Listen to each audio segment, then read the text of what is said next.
Well, after Oregon's big recruiting weekend, when are we actually going to start seeing players commit? We'll talk to a recruiting expert who might know a thing or two, plus the latest on Dante Moore and a bunch of other notable recruiting pursuits in 2023. Here we go.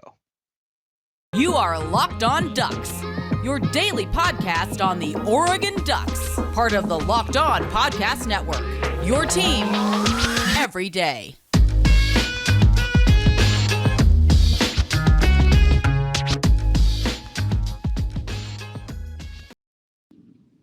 Yes, it is that time once again for Locked On Ducks. I'm your host, Spencer McLaughlin, D1 play-by-play broadcaster and lifelong Oregon Ducks fan. Thanks for making this your first listen or your first view of the day. Part of the Locked On Podcast Network, your number one source to stay up to date with the Ducks. Like, comment, subscribe wherever you're listening to or watching the show. A big thank you to all of you out there who have already done so, and an extra thank you to all of you who are sending me questions, being active in YouTube comments, and just helping grow the engagement here on the show. And speaking of helping grow the engagement with the show, I got to imagine this guy plays a part. And we missed him last week because he was moving. So we'll give the director of recruiting for Sports Illustrated, John Garcia Jr., a pass. We'll give you a pass this time, John. I wasn't able to snag one of your availability times, but going forward, I think we can agree this is the only time you're allowed to move. Got it. Promise you no more moves this year. And look, to make up for it, I'm here on the West Coast. I was hanging out near Dante Moore all night yesterday, and we got a lot of new information there. So that is the reciprocation there. Well, I think Oregon fans will be able to accept that. And we'll get to him in just a moment. But one thing I want to address is a question I've gotten from a lot of different listeners and viewers as well. What's the timeline like for a lot of these guys? A great question I got the other day was, at what point should we expect Oregon to have several verbal commitments after having all these big time visitors? Because now we're entering the dead zone. I mean, it feels like the news just keeps on rolling in as far as the college football world is concerned. But now we're in the dead zone. There's no more unofficial or official visits. Can't have anybody on campus till sometime in the end of July. So, what's kind of the general timeline of recruiting here? That's really it. During this dead period, I think there's a first wave of recruits that wants to be committed coming out of that dead period. And then there's another wave that about a month later really want to be off the board before their senior season begins. That's a classic commitment window for a lot of recruits. Not maybe the biggest name recruits, and we're getting a lot of undefined timelines with some of these elite prospects, whether it's Dante Moore, Jaden Wayne, some of these other guys. But when you start to go a little bit more, regional or local, there's usually that summer window where things pick up. And this week has been no different. I think on Monday, 25 Power Five kids made commitments just on that day. And that was just the first day of the dead period. So we're seeing high volume at a lot of program. And then there's a lot of still decisions here coming down the pike. But your biggest name recruits, your David Hickses of the world, might not be ready to pop here in the next couple of weeks. But things also do change. So I would say when the season kicks in September, gauge the commitment list that way. And if it's still in single digits, maybe you start to worry a little bit. But obviously, Oregon has put together a strong foundation in this class, and it's moving forward. And hey, you got to hold on to commitments as well. That's the other side of the coin. And I think a tweet today from Jurion Dickey probably put a lot of Duck fans at ease when he said he was 100% committed to them, despite his buddy Jaden Rashada picking Miami and then him visiting. And all of a sudden, you're like, hey, that might be something to watch. But it looks to be no issue there for Duck fans. So that keeping him is as big a win as there could be, because I don't think any receiver has upped his own stock this offseason quite like he has.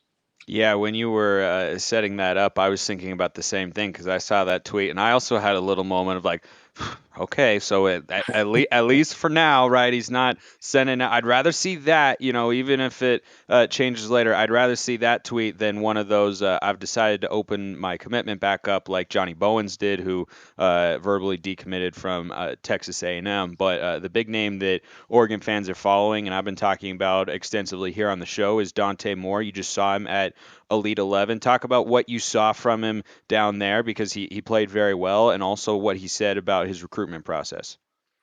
Well, yeah, he was the top performer, and it wasn't easy. This was a loaded group of quarterbacks to kick off the competition on Tuesday night. But Dante, man, just so consistent, especially in that intermediate to third level passing game. He's just kind of that guy. When he steps into a throw and he's on time, it's as pretty and quick and efficient and on target as it gets in this class of 2023. But he flashed some deep ball strength that we hadn't been able to see as much this offseason during the 7-on-7 circuit. So I think that was a plus for him, showing kind of that full repertoire inside the pocket, outside the pocket, intermediate and deep. He was on the money. And I think they were doing this competition at the end of the camp where they were trying to hit the field goal post from 50 yards out. Caleb Williams did it twice in a row. Devin Leary, I think, did it. Caleb or the other quarterbacks that were from college, C.J. Stroud couldn't do it. Dante did it. I think he's the only high school kid who did it on his second or third attempt. And look, that's without a drop back. I mean, this kid's got raw arm talent, but he's got the polish to work underneath as well. And I think that's why we gave him the benefit of the doubt as our top performer from that opening workout. So more eyes will be on him during this pro day for sure on Wednesday night. But I suspect Dante will be quite fine with a scripted group of throws. And in terms of his recruitment, look, Dante, he's a smart quarterback, right? 4-year starter coming off of a state championship. So he knows how to call an audible. He knows how to, disguise what he might want to do. So when we talked to him, of course, he was real slow. He was real slow with the process. Hey, no timeline, no list of favorites, anything like that, despite considerable Oregon buzz coming off of a weekend visit. I mean, look, the guy hung out with Marcus Mariota, for goodness sakes. We know there is some traction there. And look, I think that has to do with Jerion Dickey's tweet. I think it has to do with the excitement from Kenny Dillingham, who was kind of dropping some coded language on Twitter before confirming some of these visits this weekend. That offensive group that was able to get up to Eugene was really stellar with Richard Young, the commitment Dante Dowdle, and obviously Dante Moore. There's kind of this triplets kind of theme with those three, and I think that stuff resonates with a kid like Dante, who's now begun to frequent Eugene. I believe that was his third visit of the year. He took the official back in the springtime, so he's consistently getting back to Eugene. No visits planned going forward.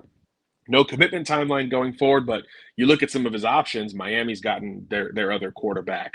LSU has offered other quarterbacks, so they might not be as high in confidence with Dante. Notre Dame had all the early buzz with him. That has almost faded to zero at this point. Same thing with Michigan, which had a little bit more recent buzz than Notre Dame. So almost by process of elimination, you feel like Oregon, maybe Texas A&M are the two schools to keep an eye on, but A&M just offered and hosted another quarterback, a Baylor commitment, Austin Novosad. So you look at the other dominoes with these programs, and you start to feel better and better about Oregon's chances from 30,000 feet. But when you talk to the kid, I mean, he really likes Kenny Dillingham. I think that is resonating with a lot of young quarterbacks. Avery Johnson is a target of Oregon as well. If it doesn't work out with Dante, he's coming off the board soon. You talk to him. You talk to these other quarterbacks, even Jaden Rashada. Kenny Dillingham comes up just so quickly in kind of his creativity and his vision for this Duck offense. And then Dan Lanning is the head coach, spending time with Dante there as well. So I do think he is definitely feeling the Ducks at this point. He didn't say as much as we're hearing, but with the visits and a kid like that it's something to track going forward. And there's a little bit of chatter that maybe he comes off the board before he's projecting. So we'll see if that's true. And if he lumps into this window that we just talked about in the summer, that would be huge for the Ducks. If you're an Oregon fan, the sooner the better with Dante Moore, because if he goes beyond the dead period and into the fall, he could continue to take visits to some of these other schools. And then some of these that have missed on big targets, like Georgia and Alabama missing on Arch Manning, for instance, maybe they try to get back into the Dante Moore sweepstakes. So you want a commitment sooner rather than later if you're a Duck fan. But they've done absolutely everything right on their side of the coin with the nation's best quarterback available right now in Dante Moore. It's encouraging to hear that Dillingham is getting a lot of, high praise. Not that I was, hugely against his hire or anything, but I think of everybody that you look at on Oregon staff right now, I think it's fair to say he's the most unproven because he's never been the lead offensive guy. He's been an offensive coordinator before, but he hasn't been a full-time play caller and been, the top offensive coach on the staff. So I think that, that's certainly a question mark I have about the offense going into this year. And by the way, all I heard with that fun drill of hitting the field goal post is Dante Moore is better than Caleb Williams. So we'll just write that we'll just write that one down. Yeah, that's what I meant. That's exactly what I thought you meant. And I definitely meant to tell you all this episode is brought to you by Rock Auto. With the ever increasing numbers of makes and models It's impossible for your local chain auto parts store to stock all the parts you need. Why endure pointless or intimidating questioning when you could just save time and money when using Rock Auto, a family business serving do-it-yourselfers for over 20 years, reliably low prices for every customer. They've got everything you could need for your car or truck. Go to rockauto.com right now and see all the parts available for your car or truck right locked on in their How Did You Hear About Us box so they know we sent you. Amazing selection, reliably low prices, all the parts your car will ever need. rockauto.com. So the Oregon fans are certainly focused on Dante Moore. No pun intended, more than anybody else. I was trying to come up with a different word to get around that, but I couldn't in the time frame that I was giving myself there. But he's got a lot of the attention. But there are a number of other pursuits, and Dante's certainly the headliner in that picture of Marcus that I'm sure every Duck fan has seen by now. Just kind of warms the heart if you're an Oregon fan a little bit. You're just like, oh, this looks nice. Like I approve of what is happening in this photograph. I don't know what was said between the two, but whatever it was, I bet you I would really like it. But there were a lot of other big time recruits on both sides of the ball, particularly in the trenches. And that's not surprising to me given where Dan Lanning is coming from with an SEC background. You think about, why that is the best conference in America. You think of the big offensive and defensive linemen and linebackers as well and edge players that they're consistently sending to the NFL. But offensive line in the class of 2023, I think from a positional standpoint, with the commits that Oregon has right now, is probably their biggest remaining hole because they're going to lose at least four, probably five offensive line starters after the 2022 season. So I want to ask you about one offensive lineman in particular. There are other ones, right? There's Olaus Alanen and Samson Okunlola. That looks like it's going to be a little bit later down the line. But Miles McVay is someone who's been tied to the Ducks. He was on campus recently, four-star offensive lineman, could maybe be blocking for Dante Moore one day. I'm sure Oregon fans would certainly love to see that. But where's Oregon at with Miles McVay, and does he have a timeline? Yeah, another Midwest guy, by the way, for Dante Moore. So maybe they resonate a little bit. St. Louis native, just a massive human being, 6'6", well over 300 pounds. I mean, this is you can understand why his recruitment is starting to apex here at the right time. And look, Oregon's right in the thick of it. This is a kid who's not really looking at these regional options. He's gone national with his recruitment really from the outset, and it does look like he could start to narrow this thing going forward. Here in that summer cluster that we talk about, where kids want to commit in July and August, with the visits that McVay has taken, including Oregon this past weekend, of course. I think he's checking a lot of boxes during this evaluation process. So I'm not sure if he's put a date out yet, but he's going to commit here relatively soon, in my opinion. And I think that's good news for the Ducks because they've gotten the last official visit. We've talked about you want to be first or last in the official visit process, and we know the Ducks have ties to that part of the country on their current roster and current coaching staff. So I do think that that's an easy sell for the program at this point. And like you said, Spencer, huge need for the Ducks.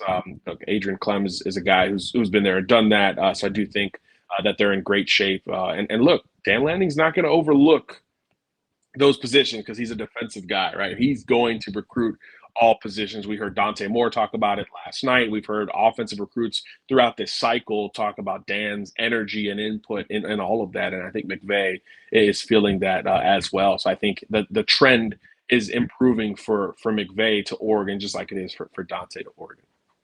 Speaking of the side of the ball that Dan Lanning coaches, that being the defense, looking at several players on the defensive line as well. And there are big names out there that we've discussed before. Mateo Uyunglele, his timeline looks to be a little bit later than other guys. David Hicks is dropping his top 7 on July 1st. So, again, that seems to be one that might take place a little bit more, at least a couple weeks into the month of July would be my guess based on kind of how these other timelines have played out with guys dropping their top schools here and there. But a couple other names on the horizon there. Most of them from the state of Texas, by the way. I mean, if you had to guess which state Oregon is recruiting a defensive lineman from, there's a really, really good chance that he's from the state of Texas. And I got to give you your props here, John, because I asked you a while back, what state is this staff going to, try and hit hard, maybe more so than the previous one, whereas Cristobal and company would go into a state like Florida, and they had a lot of success in California as well. You said, I think Texas is a spot. They're clearly looking there in a big way. So I'll let you just kind of go rapid fire here. Terence Green, Deshaun Womack, and Colton Vasek, all four-star defensive linemen or defensive ends from the Lone Star State. Let's start with Terence Green. Where's he at, and what sort of player is he? This is a massive interior lineman, one who has some two-way ability, but certainly defense is, I think, where he's going to make his mark at the collegiate level. And I think what's interesting about this Oregon approach with all these guys, for the most part, especially Green and Vasek, not only are you recruiting in the state of Texas, you're going to go head to head with Texas for a lot of these recruits, and I think that is A&M too. yeah, and that's certain. Yeah, with David Hicks and those guys. That going head to head with those two right now is not something everybody's doing. And we're seeing Oregon willing to participate and play the game at that level against kids who grew up, I'm sure, wanting to play for the Burnt Orange Longhorns or the Aggies at one point. So I think that takes a bold approach, and certainly Dan Lanning has shown that today. But yeah, with Green, I do think Texas is the primary contender here. Oregon is one that he wanted to get back to with family, and I think that official visit over the weekend helped him get a better idea of what the Ducks can be. But there is still confidence in Austin. I actually checked before the show today. There is some feel that he could be a Longhorn before all is said and done. So you're curious about the timeline there. He's another one that looks like he wants to get it done sooner rather than later. So is he on a visit high, and now Oregon starts to creep up and close that gap, or did Texas have maybe a lead that was insurmountable at a certain point? But he still took the visit, and I think that's a great sign. And he wasn't off the board by the time that all these other kids have been committed to Texas following some kid named Arch Manning doing so just last week. So it seems like they've added a ton of talent on both sides of the ball, but not Green just yet. So I do think Texas could be in the driver's seat, but curious to know truly how much ground Oregon was able to make up over the last few days. Yeah, there have been a lot of recruits flocking to Texas after Arch Manning announced he would go there. And I think a lot of Oregon fans are wondering if Dante Moore commits, is it going to be that sort of avalanche where other guys will follow? Although they've already had a number of offensive skill positions commit, right? Dowdell is there. And then you've got Jerion Dickey, you've got Ashton Kozart as well. But I mean, it just begs the question, like, if you're doing all this without a star quarterback recruit, what could you do if you have a star quarterback recruit? But trying to get after other teams' quarterbacks is very important as well. Dan Lanning, Tosh Lupoy, they are certainly well aware of that. Where are they at with Colton Vasek? Again, another four-star defensive end out of the state of Texas.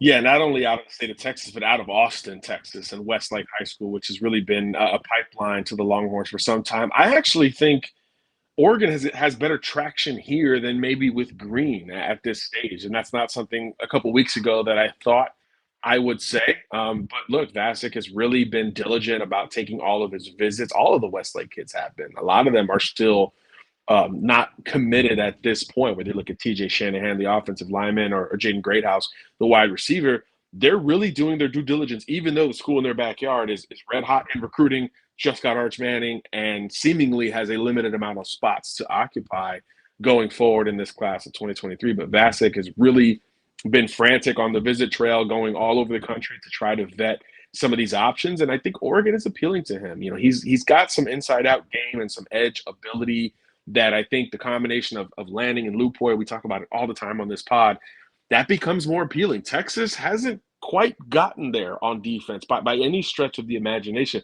They're getting some talent, but that's really a huge need there in terms of what they need to show this fall. So I think the fluctuating timeline for Bassett could be interesting. He might want to take it into the season to see if Texas improves on that side of the ball to maybe show more promise towards potentially being a Longhorn. So I do think there's a little bit more traction with Oregon here based on the recent history in particular of edge and pass rush defenders in the Dan Lanning and or Tosh Lupoy system. Obviously doing so at the NFL level brings a whole different level of credibility there. So I think Vasek is a kid who's, again, truly vetting this thing, and he's not a Texas lock. Doesn't mean they're out of it. He's certainly an Austin kid. You would understand if he stays home, before this recording is done. But from what we gather, I think they've got a better chance for Vasek than Green at this stage. And again, not something I thought I would say a couple weeks ago. Plenty of Texas talk because Oregon's looking at a number of recruits there. There is one more guy out of the state of Texas I want to ask John about, who is, I think, appropriately talking plenty about the Longhorns with that burnt orange hotel room that he's or on the walls that he's got behind him there. First, I want to tell you, Bet Online is your number one source for all your betting needs and sports info. You can find all the latest sports developments, league reviews, and news, including this year's NHL playoffs and Major League Baseball. Go Mariners! Bet Online is your continued source for all your sports wagering information, from live betting to esports and scores. And it's the fastest and easiest way to check in on all your favorite sports and events, including the MMA, boxing, and golf. Head to the website today or use your mobile device to learn more about the trends and action. BetOnline is where the game starts. And we will conclude today with two more guys, one of whom could be another member of Oregon's secondary in the future. They've got Cody DeCambra. They added Colin Gill. They got Tyler Turner as well. Plenty of guys on that end. So we'll get to Kay and Lee in a moment. But Deshaun Womack, not from the state of Texas. I think I might have said that earlier, and I was mistaken. But Oregon just went cross country for Gill, the three-star cornerback out of the Washington D.C. area. But Womack, a guy all the way from the state of Maryland.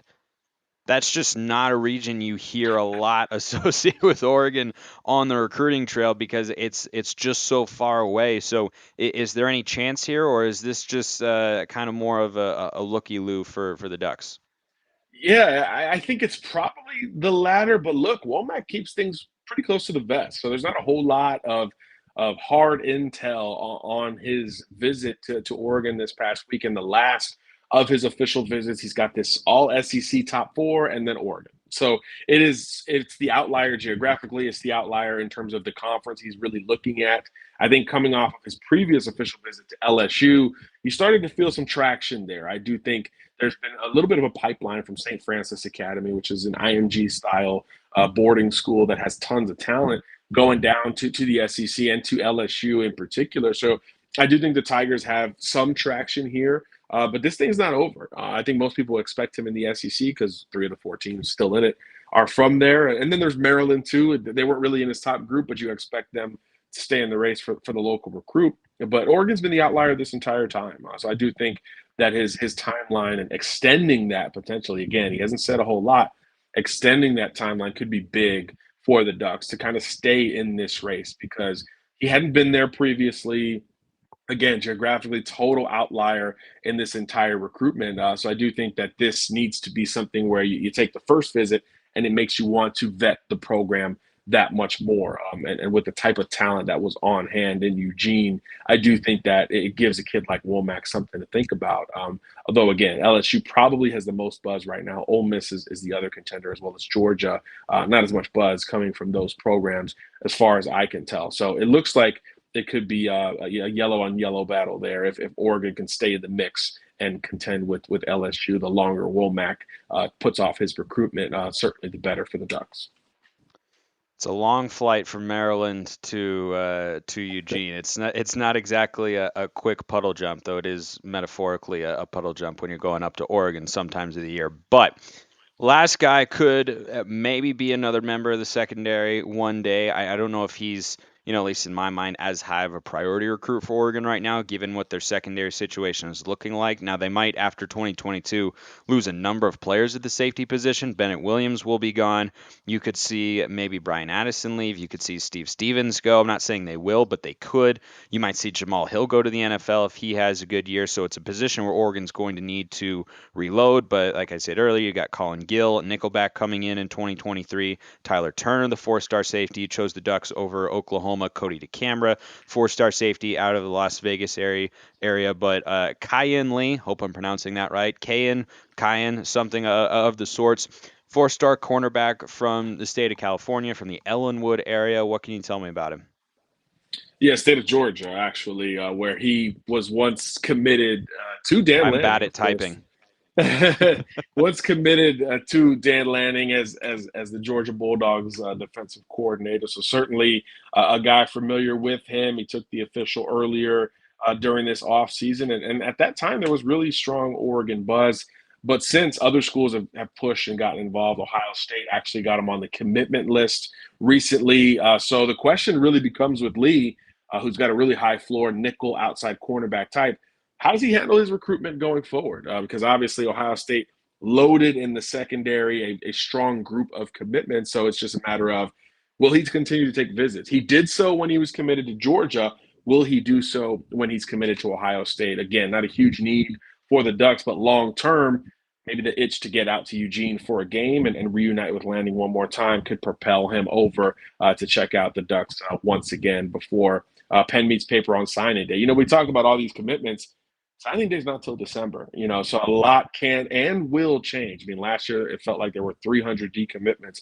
So there's still a lot of time for fluctuation on all these commitment lists, including the biggest and best schools in the country like Ohio State.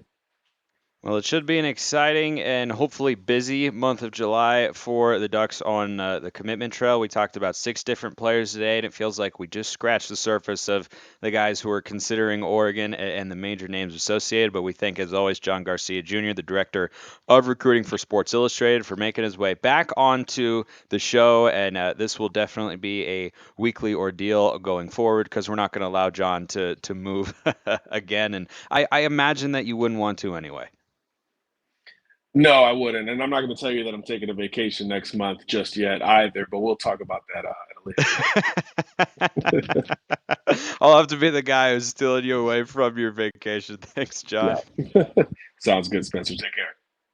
I appreciate everyone listening. Have a wonderful rest of your day, and go Ducks.